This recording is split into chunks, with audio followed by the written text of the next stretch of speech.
Welcome back. To start the process, we are going to open a free account. We're going to do that by going to this login area, and we're then going to sign up with our email. Once you have confirmed your email address, you'll then determine for Canva how you'll be using the platform.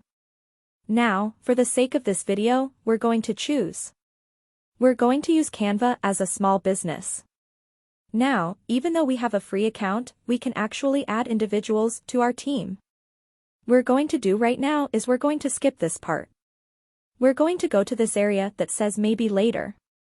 It's here where if you want to try the pro account, you can do it.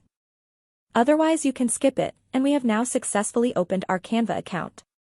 If you go to the account settings and you want to change your profile, you can do it. If you want to add in individuals to your team, again, here is where you would do it there. Currently, we do not have a payment method in place, nor do we have a billing method. That's because we're using the free version. We are now ready to go to the Canva dashboard, and we can do that by clicking on top of the Canva name. That'll bring us to the dashboard. We can then close out of the advertisement, and we are now ready to begin using Canva. Okay? So with that, thanks, and I will see you in another video.